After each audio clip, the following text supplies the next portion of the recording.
Alô, meus amigos, hoje é quarta-feira, dia 10 de abril, programa Espalha Fatos, pela TV Guarulhos, canal 3 da NET, está no ar.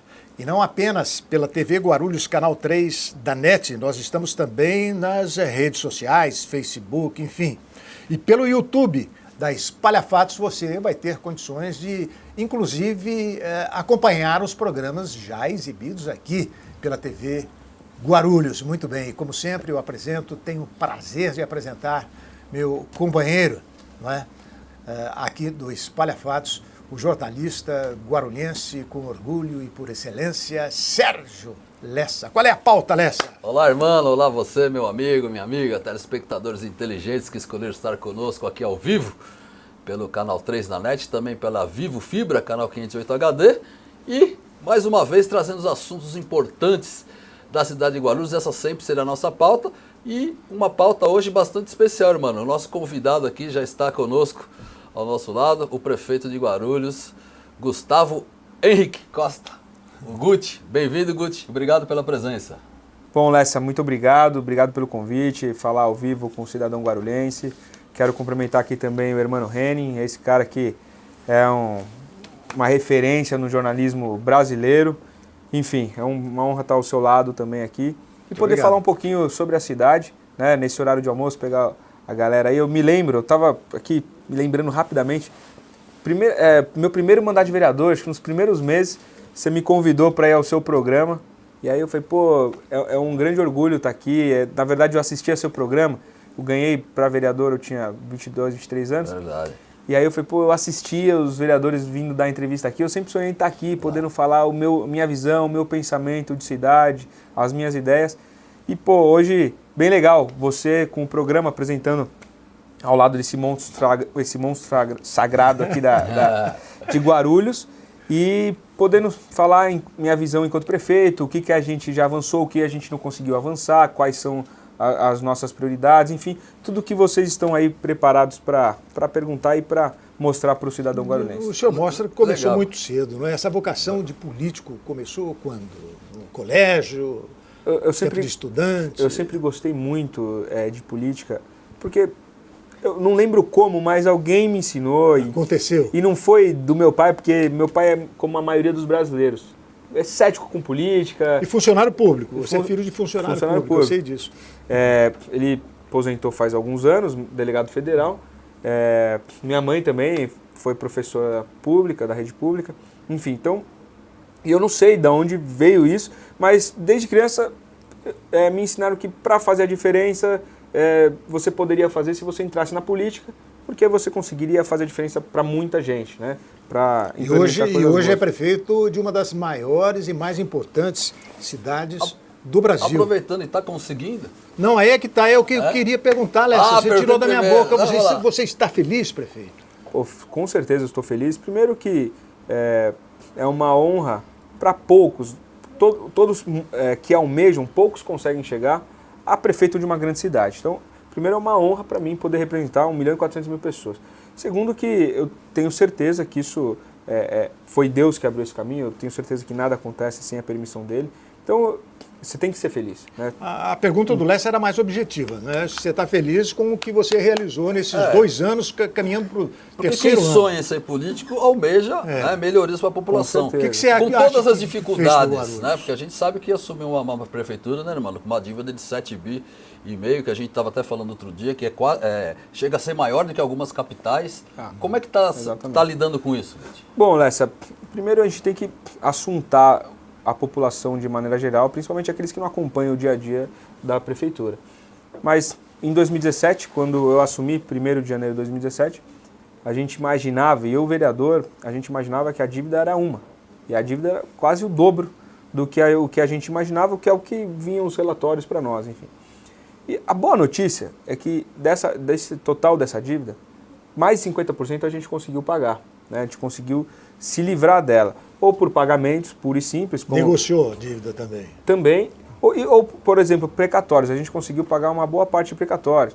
Só que teve a negociação SAE e Sabesp também, que isso eliminou mais de 3 bilhões da nossa dívida. Então, se olhar, depois de 2 anos, e falar, conseguir resolver metade da dívida, e não é uma dívida pequena, não é uma dívida É uma dívida que reflete praticamente quase 2 orçamentos do município. Não é uma dívida que você tira aí em 2, 3 meses de orçamento. É uma dívida de 2 anos de orçamento praticamente. Enfim, e a gente olha para trás, em 2 anos conseguiu sanar 50%, é um motivo a se comemorar, é estrondoso, com certeza. Agora, falar para você que a cidade está redonda, que é a cidade que eu quero viver, que...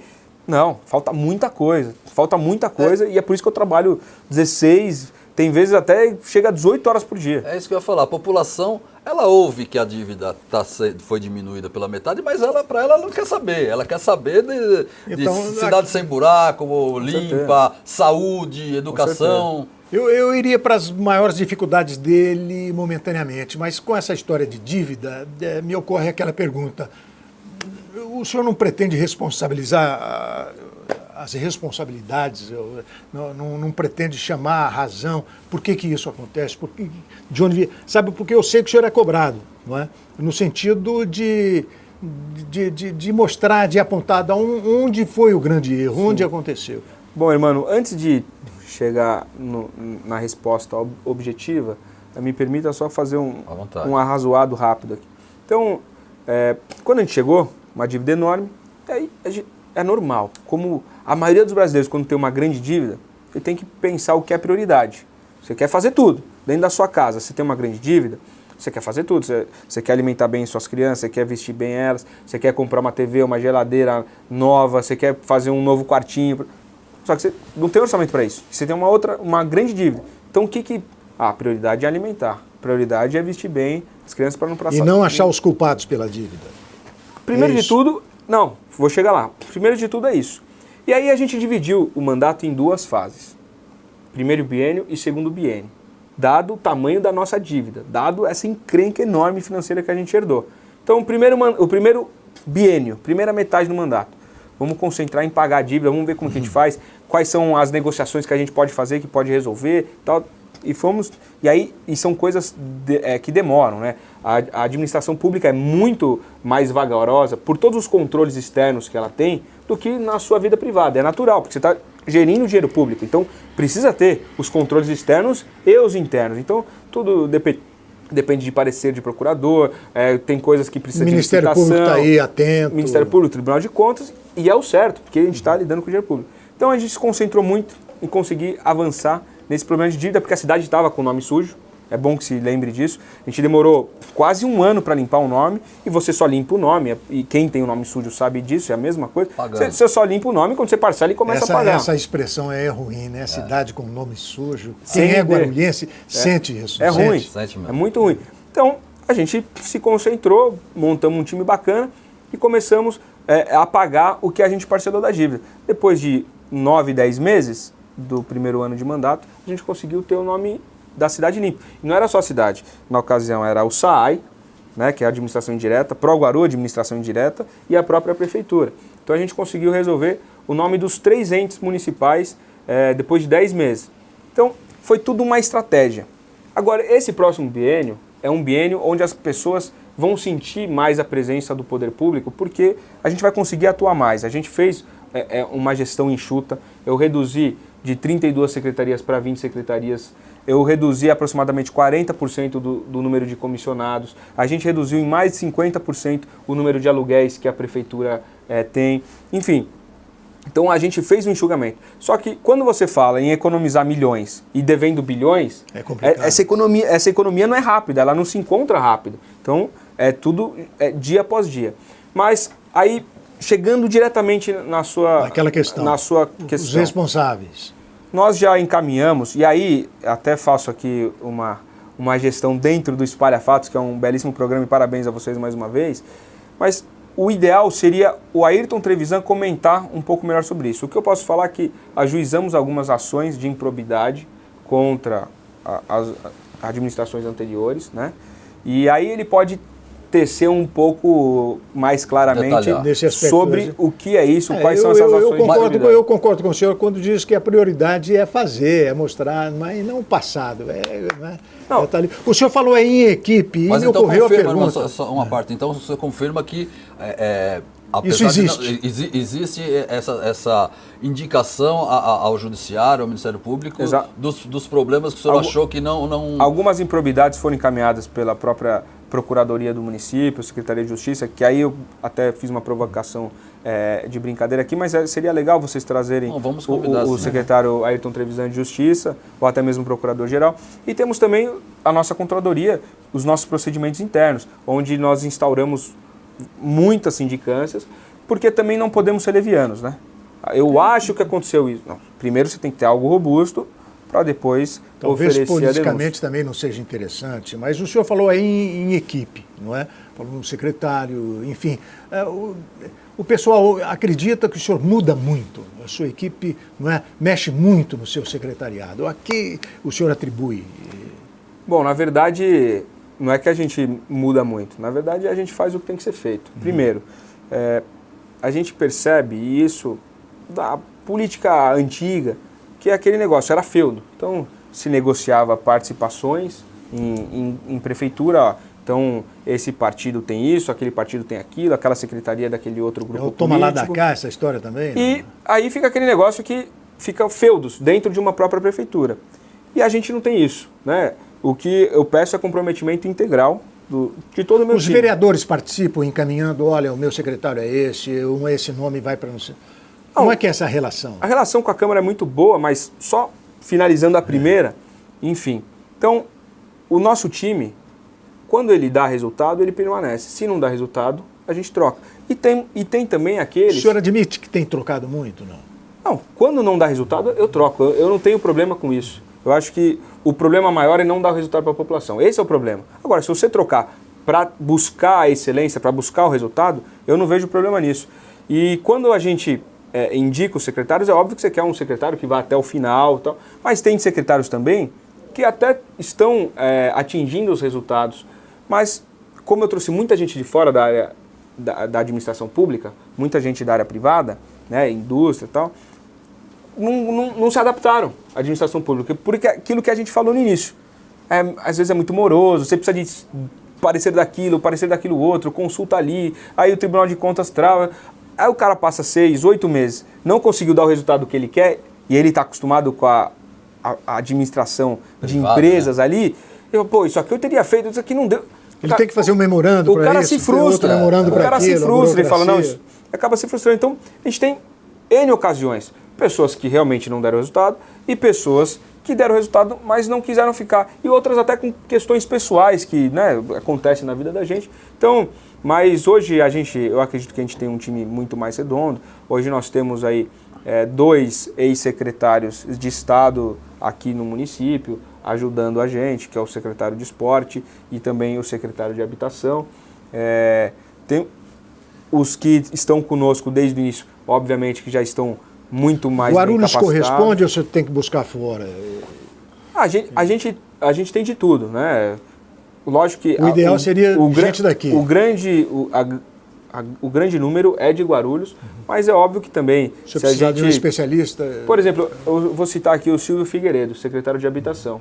É um guarulhense, mora na cidade, porém a carreira dele no início foi aqui em Guarulhos, mas depois foi para a Secretaria de Estado, CDHU, Secretaria de Estado da Habitação, né? Foi seu segundo, terceiro nome do Ministério da Cidade. É um cara que vive para esse negócio de habitação, enfim, e é um cara guarulhense. Se ele não fosse guarulhense e tivesse à disposição no mercado como ele ficou a partir da troca do governo federal, era um cara que não ia ser um impeditivo. Pô, ele não é de Guarulhos. Pô, o cara tá no mercado, sabe tudo, tem trânsito no governo federal, tem trânsito no governo estadual. Por que não? Eu quero resultado. Eu preciso do resultado. Eu admito que no início, eu sempre falei, não, tem que ser só gente de Guarulhos. Só que a partir do momento que você encontra pessoas que têm um trânsito altíssimo e têm gabarito para estar exercendo e para te dar o resultado, porque, de fato, a população, ela não quer saber se o secretário... ela quer serviço. Eu acho que o prefeito, o vereador, ele tem que ter raiz com a cidade, ele tem que conhecer, ele tem que viver a cidade.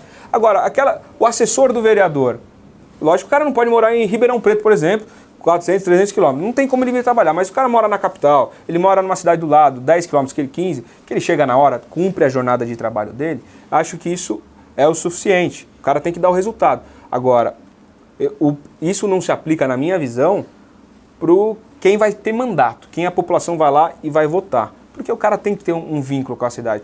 Porque imagina um prefeito, não mora na cidade, não conhece, não tem vínculo. Já é complicado. Ele não vai comer o pastel na feira, ele não vai cortar o cabelo, não vai fazer a barba lá no bairro dele, no João Franco, propaganda pro João Franco. Ele, enfim, não vai no shopping comprar alguma coisa. Então, e isso é a oportunidade que as pessoas têm também, e isso acontece comigo todo momento, toda hora, e tá certo de acontecer. Prefeito, eu sei que não é hora nem momento, mas eu preciso... E eu respondo, não, é hora e momento sim, porque eu sou prefeito, eu não deixo de ser prefeito em nenhum momento até finalizar o meu mandato. Então pode falar o que você precisa. E eu sei, a partir do momento que eu tô na rua, eu tô à disposição, eu sou um servidor público. Eu fiquei interessado naquela sua pergunta, vou voltar nela, da sua relação com a Câmara Municipal. A gente viu votações, por exemplo, como o RJU, ou regime próprio agora chamado, onde o governo conseguiu unanimidade. O senhor se sente pressionado, o senhor já se sentiu acuado pelos vereadores nesse tal malá da cá que o irmão comentou agora há pouco? Bom, eu vou lhe dizer o seguinte, a relação com a Câmara é uma relação extremamente democrática, é uma relação onde a gente procura debater os projetos mais complexos, mostrar para os vereadores e em especial para a base. E é lógico que a oposição, quando pede as informações, a gente também informa, quando pedem reuniões com todo o time de secretariado ou comigo, a gente também não tem separação disso, mas é óbvio que quem é base, a gente consegue falar, dialogar... Agora que o senhor precisar do apoio, o senhor tem. A gente consegue dialogar muito mais rápido. O senhor está satisfeito com a sua base, não? Sim, porque, por exemplo... Eles têm correspondido, os vereadores? Com certeza. Os vereadores, eles cobram muito e cobram com razão. Quando vocês falam de faca no pescoço, essas coisas, realmente existe, mas de verdade, comigo, pelo menos, e eu posso falar comigo, a faca no pescoço é sempre o seguinte: prefeito, eu preciso daquela obra, o senhor falou que ia fazer, mas estamos com problema de recursos. Não, prefeito, mas a gente precisa fazer a pavimentação. Hoje mesmo fui na entrega de uniformes, né, na região do Cabo Sul, um vereador, Alexandre Dentista, prefeito, aqui na rua de trás, o senhor já veio comigo, a gente precisa entregar, olha aqui, tem um morador. Então, nesse nível, essa cobrança tem que existir. Tudo bem. Mas você colocou... Mas não tem aquilo, eu não vou votar se não me der tantos cargos que eu preciso acomodar os meus assessores. Indicações. Comigo nunca existiu. Porém, também não vou ser leviano aqui de falar que o vereador X traz um ótimo currículo. Prefeito, eu sei que tem um espaço em tal lugar e olha o currículo desse cara. Ele poderia estar te ajudando dessa maneira. Pô, será que você pode... colocá-lo no governo para ajudar, e se não der, e eu falo, se não der resultado, tá fora, mas tudo bem, estamos precisando de uma pessoa assim. Então, falar para você que vereadores não indicam uma ou outra pessoa para trabalhar no governo, desde que tenha currículo e desde que trabalhe, obviamente, a gente aceita, mas não numa política, olha, ou você me dá esse cargo ou eu não sou sua base, isso não existe. Mas a gente ouve nos corredores, né, de alguns órgãos públicos, por exemplo, muita caça às bruxas. Por exemplo, tal pessoa, esse era do PT e a gente esperava que todo mundo fosse demitido e agora aí, tá aí de novo. O aparelhamento petista na prefeitura, como é que era? Bom, na verdade, Lessa, o que acontece é o seguinte, a gente não pode emperrar a máquina também. Você há de convir comigo que nós temos aqui na cidade, entre a administração direta e indireta, mais de 25 mil servidores. E é óbvio, o PT ficou... o PT teve no poder quanto isso que eu ia falar. Né? O PT ficou 16 anos no poder. Uhum. É óbvio, e existe uma classe dentro da prefeitura que são petistas roxos, mas tem uns que sabem diferenciar isso e trabalham e dão resultado. Tem outros que não, que querem ser político até na... O militante petista, qual é a situação dele dentro da prefeitura? Não, militante petista não existe. O que existe, pessoas que trabalharam para outros governos, que têm expertise o suficiente para trabalhar conosco. E se não der resultado, é a mesma coisa que a gente falou dos secretários aqui. Vale o currículo. Só que se não der resultado, tá fora também. E é óbvio, se ficar fazendo política partidária para o PT, tá fora também. Ou qualquer outro, né? Isso é óbvio. Mas mais o PT, qualquer um. Mas mais o PT, porque eu sempre briguei contra, e quem conhece a minha história sabe o quanto eu batalhei contra o petismo, porque não fez bem para a cidade. E é o que eu estou tentando reconstruir, é uma cidade que foi destruída. Então a gente vem tentando construir. Mas se o cara em um momento foi filiado, ou trabalhou, ou fez campanha para não sei quem, mas está dando muito resultado e se mostra totalmente com isonomia, contra qualquer partido, não tem relação com o partido. Se der resultado, Lécio, vai ser bem-vindo. A população quer saber de resultado. E só para finalizar, você tocou em 2 pontos importantíssimos, né, que é legal a gente falar. Por exemplo, a concessão da Sabesp, né, SAI e Sabesp. Foi tentado no governo do Tomeu, lá atrás, fazer uma concessão do SAI, não se conseguiu. E naquele momento, olha quantas décadas atrás a gente está falando. Foi se tentado isso e, infelizmente, não obtiveram êxito, porque aí a gente não ia estar com esse problema de distribuição de água, com rodízio de água na cidade inteira. Mais de 90% das pessoas sofriam. Hoje, um pouco menos de 50% sofrem com rodízio. Até o final do ano, a gente zera esse problema de distribuição de água na cidade. Mas se tentaram lá. E aí a Câmara, a base governista e até alguns outros vereadores, até de oposição, votaram a favor desse projeto e está dando muito certo. Hoje, mais de 50% das pessoas não têm rodízio. Até o final do ano, zero. Aí você também tocou no assunto do RP, do regime próprio, né? O antigo regime jurídico único, que tirava um monte de garantias dos trabalhadores, que era o partido dos trabalhadores, o PT, que tinha feito aquele RJ1 no início, que tirava quinquênio, tirava a 6ª parte do trabalhador, e não passou com razão. E eu fui um dos primeiros que fui gritar. E eu sabia de tudo isso, porque eu era vereador e batalhei por isso. Então, não era justo que quando eu tivesse a oportunidade que a população e Deus me deu, eu fizesse igual. Então nós fizemos um regime próprio muito mais justo, que atendesse amplamente a categoria e o resultado foi esse. Todo mundo aprovou.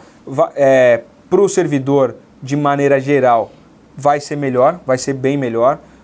Uns 10 mil servidores vão ter um acréscimo de 3 a 5% no seu salário, isso em números reais, só por causa do regime próprio, dessa transição, né, dessa transposição de CLT para o estatutário, para o regime estatutário. Então eles vão ter de 3 a 5% de ganho real, aproximadamente 50 a 60% dos servidores já vão ter isso imediato só por essa transposição. E a cidade, esse ano e o outro, aproximadamente vai ter uma economia de 50 a 60 milhões com essa transposição. O senhor tem o número, o percentual de quantos por cento já atingiu das suas propostas do plano de governo e se acredita que até o final de 2020 vai estar com 100% atingido? Bacana, Lécio, a sua pergunta. Nós atingimos aproximadamente 40%. Números redondos, 40%. 38%, 40%. Nós vamos lançar agora, provavelmente semana que vem, hoje mesmo eu tenho uma reunião com todo o secretariado para validar tudo, porque não adianta ter só a ideia, não adianta ter só o desejo. Você tem que ter o dinheiro para fazer, né? Como na vida da gente. Então eu vou validar, nós elencamos ali 100 e poucos pontos, 110 aproximadamente, pontos que a gente quer entregar esse ano ainda. Desde de obras pequenas, mas que impactam positivamente a vida das pessoas, até coisas maiores como entrega de céus, por exemplo. Então, até o final do ano a gente entrega esses 110 pontos que a gente vai lançar, vai mostrar agora. Na verdade já entregamos alguns, já lançamos na verdade internamente, mas a gente vai exteriorizar isso. Então até o final do ano a gente consegue atingir esses pontos que estão dentro do nosso plano de governo, mas precisamente aproximadamente 40% do nosso plano de governo já foi contemplado, né? Lembrando que dentro do plano de governo existem algumas coisas como viabilidade, estudar a possibilidade, então isso a gente está avançando, não significa a execução concreta, né? Então isso também a gente já avançou nesse sentido. Então é importante destacar isso. Eu sei que o senhor tem muita coisa para falar e a gente tem muito o que perguntar. Para mim, eu quero me reservar apenas uma questão bastante rápida, porque o nosso tempo também está se esgotando. E o seu relacionamento com o vice? O senhor se propôs durante a campanha caminhar com ele durante os 4 anos. Isso não acontece. Como é que está hoje esse relacionamento? Bom, nós tivemos, e é inegável, nós tivemos uma ruptura no passado. Hoje a gente já reconstruiu uma reaproximação, ele vem tocando um conselho, onde ele está sendo bem exitoso. Então o Martinho, que está aqui no estúdio conosco, ele acompanha de perto esse conselho. Obrigado, Martinho, por todo o trabalho seu. E está sendo bem exitoso. Então nós... Não existe mais aquele... Não, nós estamos dialogando bem. É lógico que aquela sinergia inicial, e aqui vocês nunca vão ver eu falando algo que não é verídico. Aquela sinergia inicial, estava até meia-noite, todo mundo junto, trabalhando e tal. Isso ainda não se restabeleceu. Agora, eu fico muito feliz de poder falar que a gente já está próximo de novo. Fico mais feliz ainda de que estamos trabalhando em prol do município em conjunto novamente. Ele com uma tarefa de ouvir todos os nichos da sociedade e reportar a mim. Confesso aqui que ainda estou em falta, porque a gente precisa fazer uma reunião essa semana. A reunião dessa semana ainda não consegui fazer. Ele já me cobrou, deve estar assistindo. Garanto que essa semana a gente conversa para fazer o nosso trabalho, nossa conversa aí, semanal ou quinzenal, para que a gente consiga andar. Então, mas a reaproximação existe. Mais do que isso, o trabalho em conjunto está existindo novamente e eu tenho certeza que daqui para frente a aproximação é mais do que natural. Prefeito, a gente tem só um minuto, irmão, você me permite, né? Complicado, Parou aí né? para ver quem pergunta por outro? Não. Rapidinho. O senhor conseguiu implantar a tal da nova política e o senhor se sente injustiçado com várias críticas que são feitas ao senhor, principalmente pelas redes sociais? Bom, Lessa... Rede social é complicado, né? Não, isso aí todo mundo apanha. Nós apanhamos, imagina o prefeito, né? Ó, vou te falar que é o seguinte, rede social, como eu enxergo a rede social? Não existia, 5, 6 anos atrás, não existia a rede social como é consolidada hoje, né? E as pessoas, a reclamação que elas faziam dentro de casa, para o pai, para a mãe, para o vizinho, agora é externalizada para o mundo, né? Quem tiver acesso vai ver lá qual é a reclamação. Agora, eu acho muito saudável isso, porque tem muita coisa que não procede. Existem os fake news, que isso é uma aberração da internet, mas tem muita coisa que procede, que a gente não consegue olhar. Ajuda. Ajuda muito, porque imagina você, milhões, aqui no caso não chega a milhões, mas milhares de fiscais ajudando a prefeitura sem ser remunerado. Por mais que faça uma crítica ácida, prefeito, olha que absurdo, mais de 3 semanas esse buraco aqui. Sempre se aproveita alguma coisa. Tá. Maravilha, tô sabendo que aquele buraco existe. Por mais que, o cara foi ácido ali, foi até um pouco rude na fala, mas pelo menos já está no radar da prefeitura, do time, que existe um buraco ali. Por falar nisso, semana que vem eu tô esperando só as previsões melhorarem aí para começar a estiagem. A gente vai lançar um programa, dentro dessas 100 e poucas ações, de um programa de tapa-vala robusto, que a gente consiga zerar, né? Porque eu sei que a demanda é muito grande de buracos na cidade, e isso foi ocasionado rapidinho, só para explicar, desculpa entrar nesse assunto, mas é importante, né? Você corta aí, você está muito arisco aí atrás, viu? Fernando Mauro. Fernando Mauro está muito arisco. É rápido. Mas, aí, enfim, presidente. São 2 motivos grandes. Uma chuva excessiva, muito além da conta, né, do que a média histórica.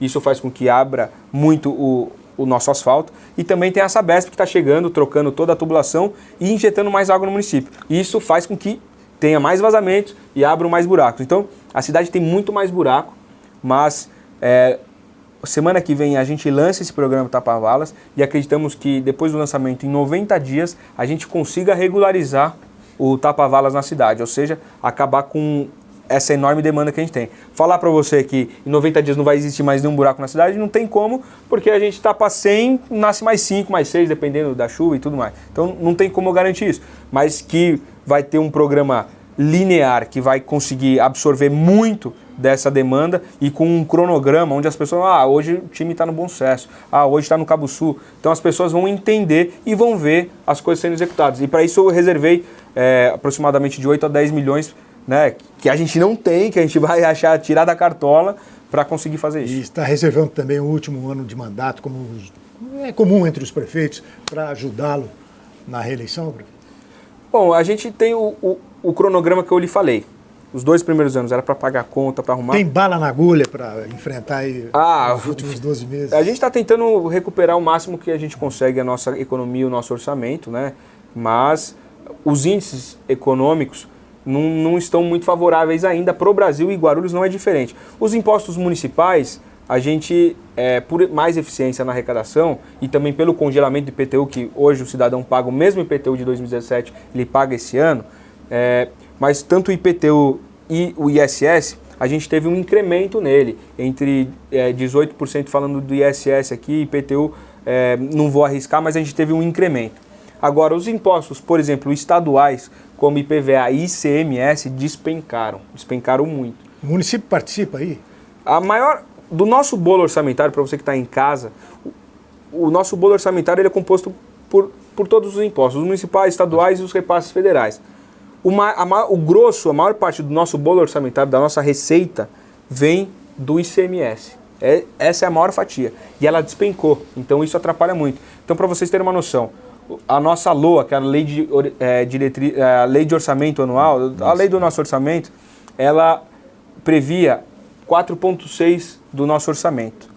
Pelo realizado no primeiro bimestre, a gente calcula que vai cair 1 bilhão.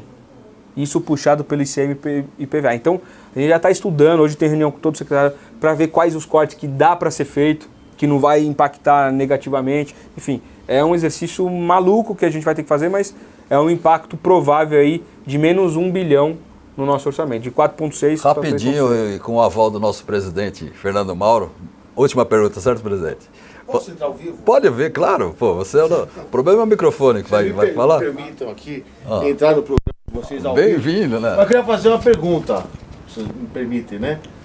Alguém me perguntou assim, mas o Sérgio Lessa pode ir fazer o programa nesse horário? Não está atrapalhando? Aí eu falei o seguinte, eu acho que é horário de almoço, é isso? Ó, eu agradeço quem está cuidando da minha dieta, né? Primeira coisa, porque eu estou precisando mesmo. Mas não está funcionando muito essa dieta não, hein? Não, eram duas perguntas. Essa era uma. Então, quer dizer, você está no seu horário de almoço. E para deixar as coisas muito claras. E a segunda questão é, por que o prefeito Guti não trouxe um negócio de gelo escrito IPTU? Eu não entendi o que é isso. Não tinha uma barra de gelo? É que congelou o IPTU. O IPTU foi congelado de 2017. Então, o mesmo valor que o cidadão pagava em 2017, está pagando em 2019. Que isso foi um compromisso que eu assumi durante a nossa campanha de congelar o IPTU. Por quê? Abaixar não pode. A lei de responsabilidade fiscal está aí e não permite que faça isso. Mas o congelamento, desde que você prove que é factível, você pode fazer. Então, por isso que a gente congelou e era uma proposta nossa de governo que está sendo cumprida. Perfeito. Eu estou preocupado com o horário de almoço do Lessa, que ele tem que voltar ao trabalho. Todo mundo. Sabe o que sugeriram aí na produção? O seguinte, falou, o Lessa pode trazer uma marmitex e almoçar no programa. Perfeito. Muito obrigado pela sua Finalizar a presença pergunta aqui. para não ficar no vácuo, né? As pessoas Vocês que têm estão tempo, Não exagera, Lessa, porque nós podemos trazer mas estamos com o chefe aí, ó. Então O chefe está liberando, né? Não, rapidinho. Fica à A vontade. pergunta obrigado, Fernando. A pergunta: a nova política, ela é uma realidade ou ela é uma utopia? Não, é possível. Só que nada você consegue fazer sem uma transição. Nada. Então, você me pergunta, quais são os traços, as mostras, as realidades de nova política dentro do seu governo? Primeiro, as reduções. Reduzimos em mais de 40% o número de comissionados. Reduzimos o número de aluguéis, por exemplo, o número de secretarias. Enfim, então, o diálogo com a Câmara é diferente.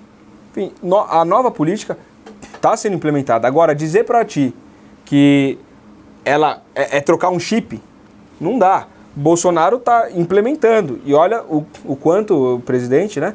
O quanto ele está gerando um conflito, né, com a Câmara por causa disso. Então, tem que ser feita uma transição. Não tem como. Você está indo rumo centro. Você quer virar para o bairro rapidamente, você vai ter que dar um cavalo de pau. Você dando um cavalo de pau, a probabilidade de você errar, acertar uma pessoa, uma árvore e se machucar é grande. Então, tudo tem que ser, ter uma transição para fazer a mudança. Então, o nosso governo, sim, ele preza, e eu digo mais, não é nem nova política, é a boa política, a política de boas condutas, de boas práticas. É isso que a gente tem que prezar. Então, garanto para todo cidadão que as novas políticas estão no nosso governo e tem que continuar. Agora, não é isso é política, né? Essa é a arte de dialogar. Não é tudo que você deseja, por mais que você seja prefeito, que você vai conseguir implementar da noite para o dia.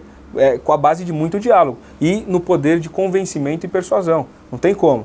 Existe uma democracia, existe um legislativo, uma casa forte que tem que ser respeitada, que tem os seus pensamentos, 34 vereadores, existe um judiciário, existe toda a tripartição dos poderes. Então, para você conseguir mudar tudo isso, depende de muito diálogo. Mas a gente está conseguindo mudar e a gente mostrou isso logo que chegou. Tá bom, para finalizar... Lessa, olha, 50% das perguntas que a gente pretendia fazer o prefeito, a gente conseguiu. Foi bastante. Ele precisa voltar aqui, ele precisa voltar aqui. Mas vamos deixar a palavra então, prefeito, para aquela pessoa, né, para o munícipe que está nos assistindo, não só pela... O senhor lê jornal? Pela NET, ouve rádio, ouve pela televisão.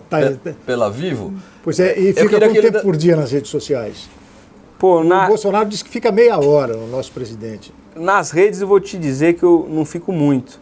Agora, no WhatsApp, eu acho que é metade falando com o secretário presencialmente e metade cobrando o secretário no WhatsApp. Desculpe ter te interrompido. Prefeito, a sua mensagem para aquele morador que não sabia desses detalhes, para o munícipe, enfim, o que ele pode esperar do Guti até 2020? Bom, eu quero primeiro dizer a vocês que nós temos um comprometimento enorme com a cidade.